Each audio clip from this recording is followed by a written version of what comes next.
Welcome back, Internet, to Hot Takes Special Edition. What's going on, Internet? So, as I've said before, these videos I've been making that are conversations with you, the viewers, have been some of my favorite videos I've made. And I love doing these Hot Takes videos where I ask you for unpopular film opinions that you have. So today, I decided to go on Reddit and ask the film community on Reddit, what's a movie that you love that has been critically trashed on, or in the community people think is terrible? And I asked to get some of your responses, and I was overwhelmed with the amount of responses that I received. So there's going to be a couple videos on this subject matter. I'm going to get to a few today, and I look forward to picking apart your responses. As always, this is just my opinion. It's not 100% fact, but I do have fun reading your responses and kind of getting into the opinions that you have. As always, if you could like the video and subscribe to the channel, it lets me know what content you're looking for and that you're enjoying the material that I make, because I have a lot of fun making this stuff for you guys. So without further ado, let's get into it. I actually came here to say A Cure for Wellness. I think it's phenomenal, needs more respect. You know what? I 100% agree with this. This is actually the one that I used as the prompt to get some answers. But yeah, A Cure for Wellness is a movie that I feel like does not get a lot of respect. I know that a lot of people pick it apart because of its runtime. It is very long. But I think Verbinski made a really unique and interesting film that explores a really interesting subject matter, in that Dane DeHaan's character goes to this psychological institute and all of the crazy shit that occurs out there. And I think the strongest part of this film, for me in particular, is the cinematography. And there's some shots in this movie that just stick with me, and I think that's great. I know there's a lot of people that think that towards the third act, that when some of the plot reveals come, that it's done sloppily, but I really enjoyed it. I enjoyed the ride. I personally didn't think that the runtime was a detriment to the film. I enjoyed it the entire time I watched it. And yeah, I don't really understand what the critical hate on this movie is. I think it's really well made and really enjoyable. Okay, here we go. Halloween 2007 and Hostel are first two on this person's list. I talked about this in another video. I am not a big Rob Zombie fan. I'm sure he seems like a totally nice guy, whatever, but I don't get the love of Halloween 2007. It has its moments. There's times where I really enjoy the cinematography. I like the kill sequences in the film. But overall, I just can't get past the horrible screenwriting in the movie. I mean, like, Rob Zombie clearly hates people. The dialogue in that movie is just disgusting. I don't know why people enjoy it so much. I feel like the original Halloween is a subtle and nuanced film that's about simply good versus evil. There's really nothing more to it.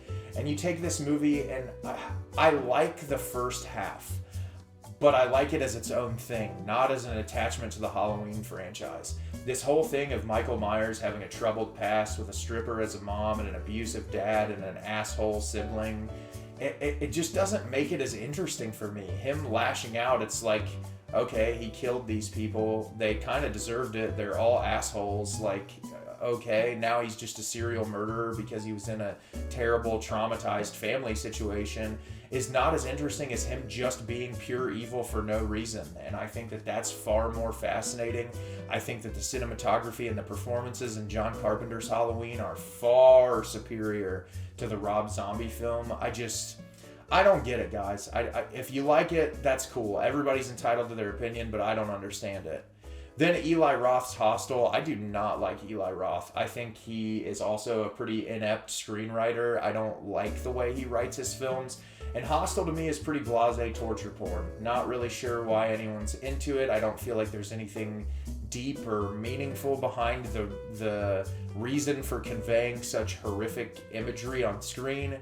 And I guess if you're just looking for some violent CGI, blood bath, gross stuff, sure, but it's definitely not up my alley. I'm not a big fan of Eli Roth. But I will say, Redditor, that the last film on your list, The House That Jack Built, is a fantastic movie, and I do really enjoy it. I think Lars von Trier's obviously a very enigmatic person that has some very interesting opinions.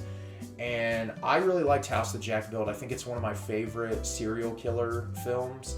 I really like how in-depth he dives into the understanding the mind of a serial killer, and like that sequence where he's cleaning up the blood in the house and it's like showing his OCD about everything and like constantly running in and out. You hear the police sirens. I think it's just so well done.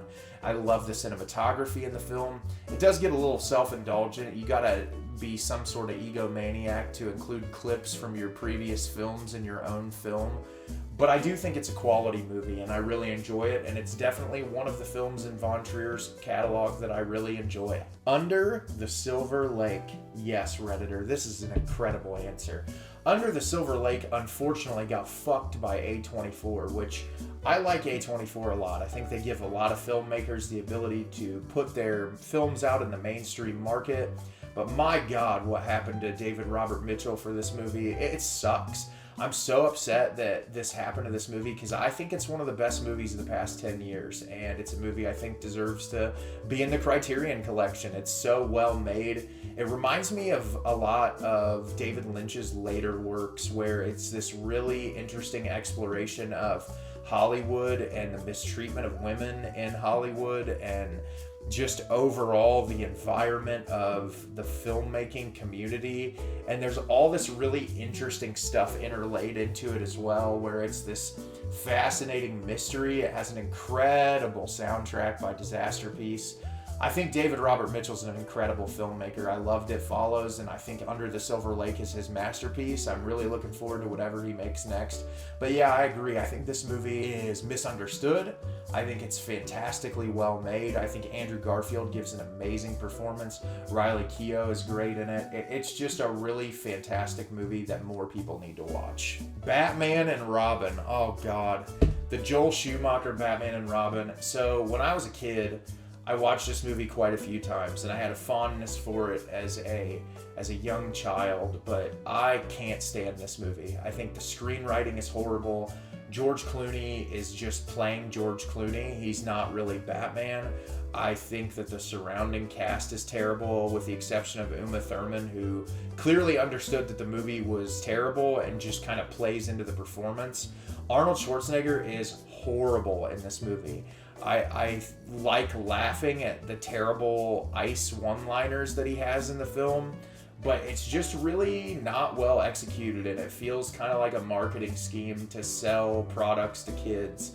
And as you watch the movie, it's just like all these little things in the Batcave that they introduce just felt like it was a way for the toy companies to market to children, and it's just kind of a bland, elongated movie that feels purposeless, and I'm not sure why people like it other than for the nostalgia factor. It definitely doesn't compare to the original Batman film or any of the other Tim Burton movies for that matter.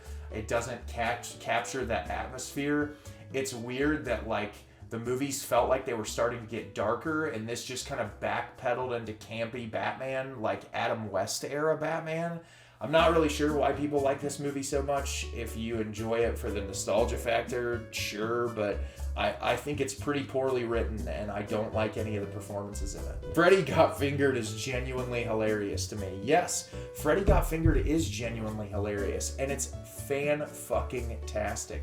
I think this movie is misunderstood comedic gold. Tom Green's performance is super over the top. It's obviously very ridiculous subject matter-wise, but I always have fun with this movie, and I think it's Tom Green's fuck you to MTV as like a, you gave me money to make this movie, I'm gonna make it ridiculous. But yeah, there's some moments in this movie that still make me laugh, and obviously there's some humor nowadays that if this movie got released into the mainstream that it would immediately be canceled, but I think it's hysterical, and I'm glad that it exists, and I've probably seen it more times than I'm willing to admit. But yeah, I like Freddy Got Fingered quite a bit, and if you haven't seen it, you should watch it at least once. Bruno. Yeah. Okay, so funny story. When Bruno was first released, I saw it in the theater like 4 times. I thought that it was just the most ridiculous, over-the-top, campy, absurd thing. And I really appreciate Sacha Baron Cohen. I think that he is a really intelligent individual who uses satire to convey his political opinions and beliefs. And this movie is like off the rails insane. I cannot believe some of the stuff he got away with and some of the dangers that he put himself in to create this content. But oh my god, it's so much fucking fun. I really like this movie a lot. I enjoy quite a bit of Sacha Baron Cohen's earlier work. I'm not really sure that this movie was completely critically not well received. I think a lot of people did enjoy this from what I remember when it was first released.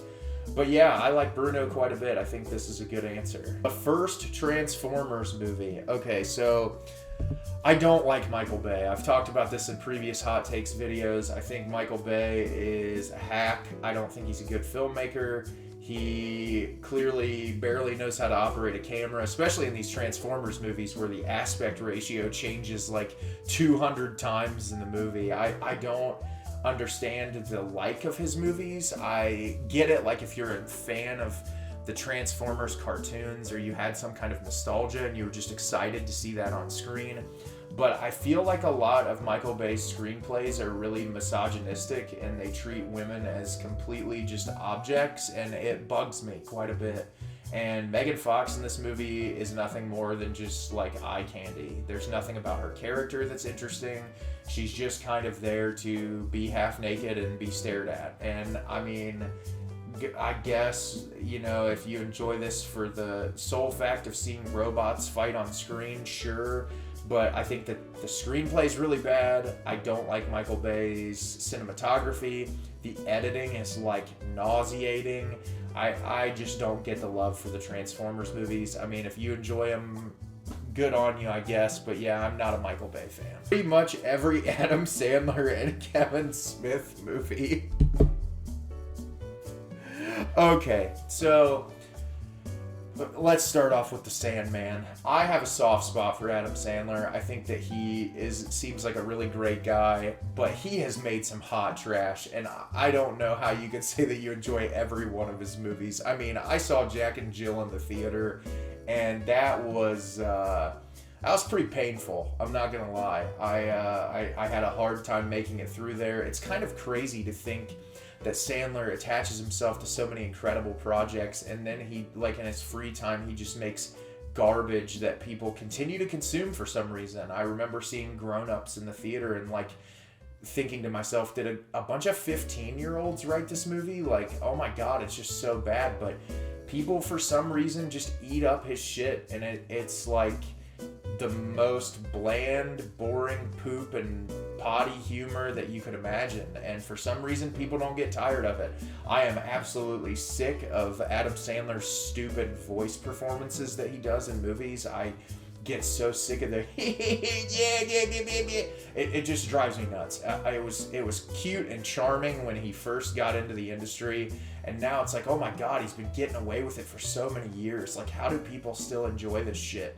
So yeah, I can't jump on board with that. I do think he's a great actor, and he's misunderstood, and that he should be casted in more quality films. But yeah, as far as his base level schlock, I'm not a fan of it. And Kevin Smith, I do not like. I think his movies are pretty poorly written, and I've never really enjoyed any of his material. Mallrats was like the closest I came to liking any of his movies, but yeah, I'm not a big Kevin Smith fan. Great Gatsby. So this is a pretty generic answer because there's a lot of Great Gatsby films. There's like 4 of them. But if you're referencing the Baz Luhrmann Great Gatsby, I hate that movie with every fiber of my being, and because it could not be further from F. Scott Fitzgerald's original vision from the book. I think Leo DiCaprio's performance is incredibly bland and blasé. I think he is virtually emotionless throughout the film. He plays like a creepy stalker, which comparatively to his portrayal in the book, it's like nothing like that. I don't really understand why they wanted him to seem so creepy and desperate. But yeah, I think tonally this movie's all wrong. I fucking hate the soundtrack. I get this idea of like trying to appeal to a mainstream audience, but no, it just does not work for me. I'm not 100% sure why people are so obsessive with Baz Luhrmann. I think his movies are all the same. There's really, he's very much about visual flair, and I do think some of his cinematography is really nice, but none of his stories have ever really appealed to me, and I don't like the way he did this. The Great Gatsby is one of my favorite books, and it just didn't translate well for me. And I walked out of the theater incredibly angry and thought that it was really terrible, and asked myself why I even watched it in 3D. So this is going to be my last one for this video. This one is The Neon Demon, and I absolutely love this movie. I think Nicholas Winding Refn is a really interesting director who has a very sort of scattered filmography, where he's made some really incredible works of film and he's made some really trash movies. I love Drive. I hated Only God Forgives. I thought that was the most empty, boring movie I've ever watched that has some really beautiful cinematography and virtually nothing else. I got nothing out of the symbolism of the film. I thought Gosling's performance was not very good, which is surprising to me because I like Ryan Gosling a lot. But I do agree that The Neon Demon is super underrated. I think Elle Fanning gives a fantastic performance. This is some of Refn's best cinematography. I love the color palettes in this movie. I think it's one of his most mean-spirited films in the way that it looks at the fashion industry. And I liked that about this movie. I feel like rather than just have meaningless expositional dialogue, that he explores the horrors and the terrors of being a model in California, and the way that you're viewed and portrayed, and just like the amount of exploration in this film, just with the visuals and the situations that Elle Fanning's characters put into.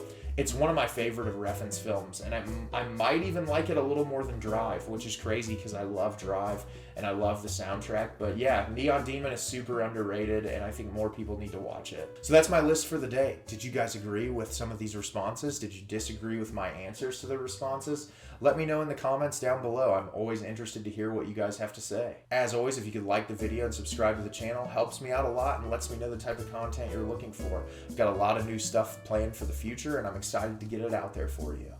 As always, Internet, thanks so much for watching, and have a great rest of your day.